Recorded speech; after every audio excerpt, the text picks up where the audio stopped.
నమస్తే, welcome to right angle. భారత ప్రధాని నరేంద్ర మోదీ గారి టీంలో ముగ్గురు కీలకమైనటువంటి వ్యక్తులు. ఒకరు విదేశాంగ శాఖ మంత్రి జయశంకర్ గారు, మరొకరు అటు వాణిజ్య శాఖ మంత్రి పీయూష్ గోయల్, మూడవ వ్యక్తి national security adviser Ajit Doval గారు.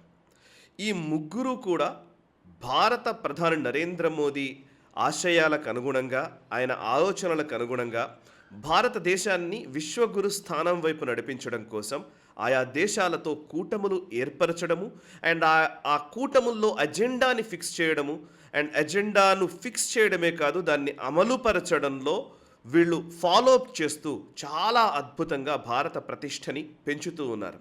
నిజానికి విపక్షాలు దౌత్యపరంగా భారత ప్రభుత్వం విఫలమవుతోంది అని చేస్తున్నటువంటి విమర్శలు ఒకవైపు ఉంటే, అసలు ఊహించని విధంగా భారతదేశము అనేక అద్భుతమైన దౌత్య విజయాల్ని ఈ మధ్యకాలంలో నమోదు చేస్తుంది అన్నది వాస్తవం.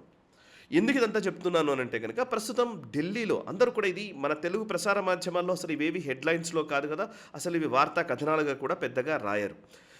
అయితే నిజానికి ఢిల్లీలో ఒక అద్భుతమైనటువంటి సమావేశాలు జరుగుతూ ఉన్నాయి. అండ్ అందులో అజిత్ దోవల్ గారి సారథ్యంలో బిమ్స్టెక్ కూటమిలోని పక్షాలు, కూటమి దేశాలకు సంబంధించినటువంటి నేషనల్ సెక్యూరిటీ చీఫ్స్ సమావేశం జరిగింది. 15, 16 రెండు రోజుల్లో ఆయా దేశాలకు సంబంధించిన ప్రతినిధులు ఇక్కడికి వచ్చారు. అండ్ 16వ తేదీన ఈ కూటమికి సంబంధించిన బిమ్స్టెక్ దేశాల్లోని ఆయా దేశాల నేషనల్ సెక్యూరిటీ చీఫ్లు అజిత్ దోవల్ గారితో సమావేశమవుతున్నారు. ఒక బిమ్స్టెక్ సదస్సు జరుగుతోంది. 5th national security chiefs summit జరుగుతోంది. సో ఈ సమ్మిట్ ఎందుకు ఇంపార్టెంట్ అని అంటే కనుక, మొన్న మధ్యన నేను ఒక 2-3 వీడియోలు చేశాము అండ్ గ్లోబల్ రౌండప్లో కూడా ఎక్స్ప్లెయిన్ చేస్తూ వస్తున్నాము. అదేంటి అని అంటే, బే ఆఫ్ బెంగాల్లో బంగాళాఖాతంలోకి పాకిస్తాన్ సబ్మెరైన్లను డిప్లాయ్ చేస్తుంది అని పాకిస్తాన్ ఒక ప్రకటన చేసింది ఈ మధ్యకాలంలోనే. ఇంకోవైపు బంగ్లాదేశ్, పాకిస్తాన్ మధ్య కొన్ని రక్షణ రంగానికి సంబంధించినటువంటి ఒప్పందాలు జరిగాయి.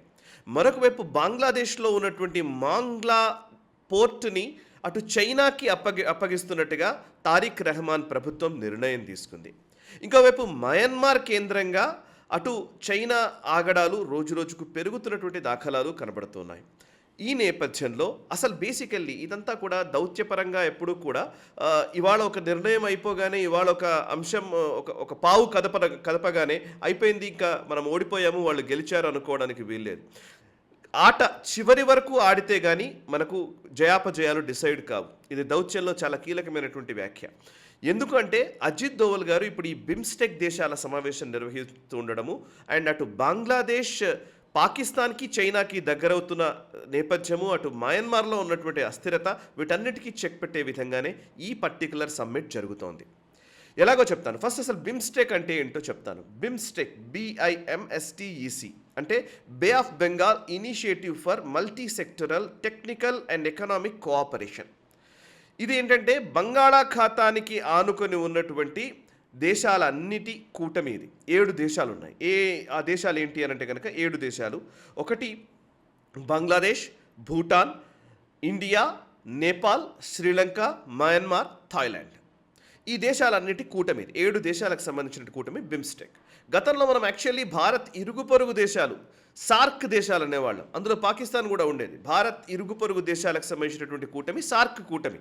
కానీ 2014 తర్వాత నుంచి సార్క్ మెల్లిమెల్లిగా వీగిపోతూ వచ్చింది. బికాస్ పాకిస్తాన్ దుశ్చర్యలు చేస్తూ ఉంటే పాకిస్తాన్ తోటి అసలు మనం మాట్లాడే అవకాశమే లేదు. వాళ్ళు ఎప్పుడు ఉగ్రవాద చర్యలు చేస్తున్నంత కాలం టెర్రర్ అండ్ టాక్స్ ఏకకాలంలో నడవు అని ప్రధాని నరేంద్ర మోదీ గారు స్పష్టంగా చెప్పారు. అండ్ భారత ప్రభుత్వం పాలసీగా పెట్టుకుంది, విధానమే పెట్టుకుంది. ఒకవైపు టెర్రరిజం చేస్తూ ఉంటే ఇంకోవైపు చర్చలు జరపమని. సో అందుకోసమే సార్క్ దేశాల సమావేశాలు ఎక్కువగా మనం అసలు వాటిని వీగిపోయేలా చేశాం. అయితే దానికి ఆల్టర్నేట్గా బిమ్స్టెక్ కూటమిని మనం తీసుకొచ్చాం. ఈ బిమ్స్టెక్ అంటే ఇప్పుడు మీకు అర్థమై ఉంటుంది, బే ఆఫ్ బెంగాల్ అంటే బంగాళాఖాతానికి ఆనుకొని ఉన్నటువంటి అన్ని దేశాల కూటమిలో ఇప్పుడు మనము వాళ్ళందరికీ ఒక మార్గదర్శనం చేస్తున్నట్టుగా కనబడుతోంది. ఎందుకంటే ఇండియా ఈరోజు భారత్ ఈ పర్టికులర్ బిమ్స్టెక్ కూటమి దేశాలకి ఒక ఎజెండాని ఫిక్స్ చేస్తోంది. ఏ agenda? Maritime security, intelligence sharing, counter terrorism, వీటికి సంబంధించి ఒక ఎజెండాని ఫిక్స్ చేస్తూ ఉన్నాం.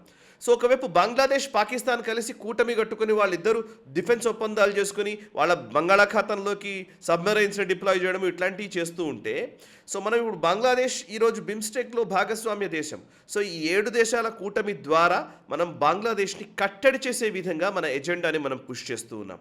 ఈవెన్ మయన్మార్ని వాడుకొని చైనా అక్కడి నుంచి వాళ్ళు ఒక లాంచ్ ప్యాడ్ లాగా పెట్టుకొని మన మీద ఇబ్బంది పెట్టే ప్రయత్నం చేస్తుంది కాబట్టి వాళ్ళకు కూడా తెగేసి చెప్తూ ఉన్నాం. అజిత్ దోవల్ గారు మయన్మార్కి సంబంధించినటువంటి NSA national security adviser U Tin Aung Sam ఆయనని నిన్న కలిసి ఆయన మొహం మీదనే చెప్పేశారు. ఏమని?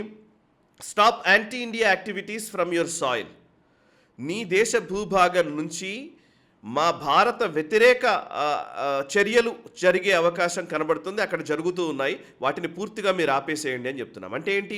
మయన్మార్లో టెర్రరిస్ట్ యాక్టివిటీస్, ఇప్పుడు ఈశాన్య రాష్ట్రాల్లోని ఉగ్రవాదులకు మీరు ఆశ్రయం కల్పిస్తున్నారు మీ భూభాగంలో, అండ్ వాళ్ళు అక్కడ టెర్రర్ ట్రైనింగ్ క్యాంప్స్ లేకపోతే టెర్రరిస్ట్కి సంబంధించిన వాళ్ళ ఆయుధాల సరఫరా అవన్నీ కూడా అక్కడనే పెట్టుకున్నారు. మయన్మార్ నుంచి వచ్చి ఇక్కడ మా మీద దాడి చేస్తున్నారు. సో మయన్మార్లో ఉన్నటువంటి ఉగ్ర స్థావరాలన్నింటినీ మీరు కట్టడి చేయండి, లేదంటే మేము గట్టిగా చర్యలు తీసుకుంటూ ఉన్నాము, అది కొనసాగిస్తామని ఒకటి నేషనల్ సెక్యూరిటీ అడ్వైజర్ ఆఫ్ మయన్మార్కి అజిత్ దోవల్ గారు గట్టిగా హెచ్చరిక ధోరణితోటే చెప్పినారనేది ఇంకొక సమాచారం.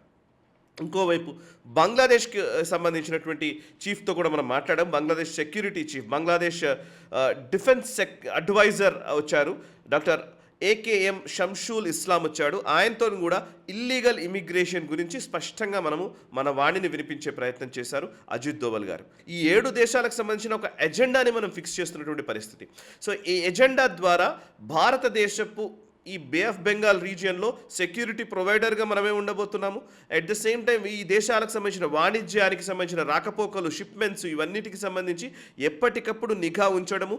అండ్ ఈ బే ఆఫ్ బెంగాల్లో రక్షణ పరంగా చూస్తే భారత్ పెద్దన్న పాత్ర వహిస్తోంది అని ఈ బిమ్స్టెక్ సమావేశాల ద్వారా మనము ఒక సంకేతాన్ని ఇస్తున్నటువంటి పరిస్థితి కనబడుతోంది.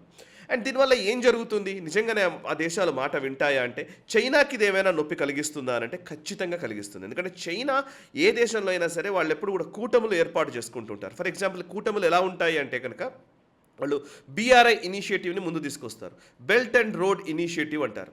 దాంట్లో భాగంగా ఆయా దేశాల్లో హైవేల నిర్మాణము, రైల్వే లైన్ల నిర్మాణము, రైల్వే ప్రాజెక్టులు అండ్ ఎయిర్పోర్ట్స్ నిర్మాణము, అంతేకాదు అటు పోర్ట్లను డెవలప్ చేయడము, ఇట్లాంటి ఒక యాక్టివిటీ తోటి వాళ్ళు మేము డెవలప్ చేస్తామనే పేరిట వాళ్ళు ఆ దేశాల్లోకి దిగి అక్కడ ఇన్వెస్ట్ చేసి అక్కడ డెవలప్మెంటల్ యాక్టివిటీస్ నిర్వహించి ఆ దేశాన్ని తమ కంట్రోల్లోకి తీసుకోవడం అనేది చైనా చేసే పని. సో ఇప్పుడు దానికి కౌంటర్గా మనం కూడా ఇట్లాంటి పనులే చేస్తున్నాం. మనం ఎలాంటివి చేస్తున్నామంటే, ఇప్పుడు మయన్మార్లోని పోర్ట్ను, సిత్వే పోర్ట్ని మనమే తీసుకున్నాము. అండ్ మయన్మార్ తోటి ఈశాన్య రాష్ట్రాలకి కనెక్ట్ చేసేటువంటి కాలాదన్ మల్టీ మోడల్ ప్రాజెక్ట్ని మనం తీసుకున్నాం. ప్రాజెక్ట్ ఈజ్ నథింగ్ బట్ ఇది కూడా CPEC, China Pakistan economic corridor లేదా బెల్ట్ అండ్ రోడ్ ఇనిషియేటివ్కి ప్రత్యామ్నాయంగా ఒక చైనానే మీకు డబ్బులు ఇస్తోంది, మీకు ఇన్వెస్ట్మెంట్ చేస్తోంది, సో దట్ చైనా చెప్పింది వినాలి అనే ఒక భావన నుంచి మీరు చైనా వైపు చూడాల్సిన అవసరం లేదు, మేము డెవలప్ చేయగలము, మేము మీ ఇన్ఫ్రాస్ట్రక్చర్ని డెవలప్ చేయగలము అని చెప్పేసి భారత్ ఈరోజు మన ఎజెండాని పుష్ చేస్తున్నటువంటి పరిస్థితి. అందులో భాగంగానే ఇందాక నేను చెప్పినట్టుగా కోల్కతా నుంచి అటు మయన్మార్లోని సిత్వే పోర్ట్ మీదుగా అటు ఈశాన్య రాష్ట్రాలకి కనెక్ట్ చేసేటువంటి కాలాదాన్ మల్టీ మోడల్ ప్రాజెక్ట్ ఏదైతే ఉందో దాన్ని మనం కొంచెం త్వరితగతిన పూర్తి చేయడానికి ప్రయత్నాలు చేస్తూ ఉన్నాం. అఫ్కోర్స్ మయన్మార్లో అస్థిరత నెలకొన్న నేపథ్యంలో దాని నుంచి ఆ అస్థిరత కొంత సద్దుమణిగే అవకాశాలు కనబడుతున్నాయి. సో సుస్థిర ప్రభుత్వంలాగా ఇప్పుడు మారుతున్న నేపథ్యంలో సో మళ్ళీ దాన్ని మనం పుష్ చేస్తున్నాం. ఇంకోవైపు ఈ బిమ్స్టెక్ సమావేశాల్లోనే మరొక హైవే గురించినటువంటి ప్రస్తావన కూడా ఉంది. ఈ హైవే ఏంటి అని అంటే కనుక Thailand, India, Myanmar, Thailand trilateral highway అంటారు. భారత్, మయన్మార్, థాయిలాండ్కి, అంటే భారత్ నుంచి మయన్మార్ మీదుగా థాయిలాండ్ వరకు కనెక్ట్ చేసే విధంగా ఒక హైవే నిర్మాణానికి ఇంతకుముందు మనము దాన్ని తీసుకురావడం జరిగింది అండ్ పుష్ చేయడం జరిగింది. దాన్ని అన్ని దేశాలు కూడా అంగీకరించాయి, అటు థాయిలాండ్ ఇటు మయన్మార్ 2 దేశాలు కూడా. అయితే ఆ ప్రాజెక్ట్ కొంత స్లోగా నడుస్తోంది. సో దాన్ని ఎందుకు స్లోగా నడుస్తుంది అని అంటే థాయిలాండ్లో ప్రాబ్లం లేదు, భారత్లో ప్రాబ్లం లేదు, కానీ మయన్మార్లో ప్రాబ్లం నెలకొంది. మయన్మార్లో ఒక అస్థిర వాతావరణం ఉండడము, ఆర్మీ జుంటా అధికారంలోకి రావడము, వాళ్ళు అక్కడ రెబల్స్ తోటి యుద్ధం చేస్తూ ఉండడం, ఇవన్నిటి నేపథ్యంలో మయన్మార్లో కొంత ఈ ట్రైలేటరల్ హైవే మందకొడిగా సాగుతున్న నేపథ్యంలో ఇప్పుడు దాన్ని త్వరితగతిన పూర్తి చేసేందుకు మనం ఈ పర్టికులర్ బిమ్స్టెక్ సమావేశాల్లో కూడా మాట్లాడుతున్నట్టుగా తెలుస్తుంది. సో ఇందులో ఓవరాల్గా దౌత్యపరంగా ఇప్పుడు మనం ఈ బిమ్స్టెక్ ఏంటి, హైవేలు ఏంటి, పోర్ట్లు ఏంటి, చాలా కాంప్లికేటెడ్గా ఉంది అని అనుకోవాల్సిన అవసరం లేదు. బట్ ఎస్, ఒక్కటి మాత్రం నిజం, భారత ప్రభుత్వం 2014 ముందు వరకు కూడా ఎవరేమైనా మాకేం సంబంధం లేదు, మా బతుకు మేము బతుకుతాము అన్నట్టుగా బతికేవాళ్ళం. సో మాకు మిగతా దేశాలతో సంబంధం లేదు, ఆ మిగతా దేశాలు లేదా అగ్రదేశాలు లేదా అగ్రరాజ్యాలుగా చెప్పబడేటువంటి అభివృద్ధి చెందిన దేశాలు ఏమైనా కొంత వాళ్ళు ఇన్వెస్ట్మెంట్ చేయాలనుకుంటే చేస్తారు, లేకపోతే లేదు అనే భావనలో ఉండేది. కానీ ఇవాళ భారతదేశము ఒక సిగ్నిఫికెంట్గా ఆయా చుట్టుపక్కల దేశాల్లో వాళ్ళందరినీ కూడా పెద్దన్న పాత్ర వహిస్తూ వాళ్ళందరినీ కూడా ఒక దగ్గరికి చేర్చి వాళ్ళకి దిశానిర్దేశం చేసే స్థాయిలోకి వచ్చాం మనం. సో అండ్ అంతేకాదు నైబర్హుడ్ ఫస్ట్ అనే ఒక పాలసీని మోదీ గారు తీసుకొచ్చారు. అదేంటంటే ఇరుగు పొరుగు దేశాలే ముఖ్యం మనకు అని. సో వాళ్లకు ఆపన్నహస్తం అందిస్తూ అండ్ వాళ్ళకు కావాల్సిన చోట సెక్యూరిటీ మనము వాళ్ళకు ప్రొవైడ్ చేస్తూ ఎట్ ద సేమ్ టైం వాళ్ళ వల్ల వచ్చేటువంటి థ్రెట్స్ని కూడా అధిగమించే విధంగా వాళ్ళని బెదిరించో బతిమిలాడో కొంచెం నయానో భయానో ఒప్పించే ప్రయత్నంలో ఇప్పుడు అజిత్ దోవల్ గారు ఉన్నారు అండ్ అటు జయశంకర్ గారు కూడా పనిచేస్తున్నారు. ఓవరాల్గా భారత ప్రభుత్వపు విధానం సక్రమంగా ఉంటే, నాయకుడు సరైన వాడైతే ఇలాంటి ప్రయత్నాలు సజావుగా సాగుతాయి అనడానికి ఇప్పుడు ఈ మీటింగ్సే ఉదాహరణ. అండ్ భారతదేశంని ఈరోజు ఉరుగు పొరుగు దేశాలందరూ కూడా నిజంగానే అగ్రరాజ్యంగా లేదా పెద్దన్నగా అంగీకరిస్తున్నటువంటి పరిస్థితులు మనం ఉన్నాం. అండ్ హిందూ మహాసముద్రానికి సంబంధించినటువంటి ఈ రీజియన్లో ఇండియన్ ఓషన్ రీజియన్లో ఉన్నటువంటి అన్ని దేశాలు కూడా ఈరోజు భారత్ వైపు చూస్తూ ఉన్నాయి. భారత్ ఇచ్చేటువంటి రక్షణ, భారత్ ఇచ్చేటువంటి సహాయము, భారత్ ఇచ్చేటువంటి ఒక విశ్వసనీయ మిత్రత్వం కోసం అన్ని దేశాలు ఎదురు చూస్తూ ఉన్నాయి. అన్ని దేశాలు కూడా దాన్ని స్వాగతిస్తూ ఉన్నాయి. సో ఒక అద్భుతాలు జరుగుతున్నటువంటి పరిస్థితుల్లోనే మనం ఉన్నాము. అండ్ నిరాశ నిస్పృహలకు పోకుండా భారతదేశం నిజంగానే విశ్వగురు స్థానం వైపు అడుగులు వేస్తోంది. సో అజిత్ దోవల్ గారు, నరేంద్ర మోదీ గారు, జయశంకర్ గారు చేస్తున్నటువంటి ఈ ప్రయత్నాలు సఫలీకృతం కావాలని మనం కూడా కోరుకుందాం. ఈ వీడియో నచ్చితే లైక్ చేయండి, 10 మందికి షేర్ చేయండి, కామెంట్స్ ద్వారా మీ అభిప్రాయాలు మాతో పంచుకోండి. మనసా వాచా కర్మణ, దేశహితం కోసం నేషనలిస్ట్. ఈ వీడియో మీకు నచ్చినట్టయితే లైక్ చేయండి, 10 మందికి షేర్ చేయండి, అలాగే కామెంట్ల రూపంలో మీ అభిప్రాయాలను మాతో పంచుకోండి. Nationalist hub group of channels ను సబ్స్క్రైబ్ చేసుకుని తెలుగునాట జాతీయవాద జర్నలిజాన్ని ప్రోత్సహించండి. ఈ వీడియో కింద ఉన్న బెల్ ఐకాన్ పై క్లిక్ చేయడం మర్చిపోవద్దు.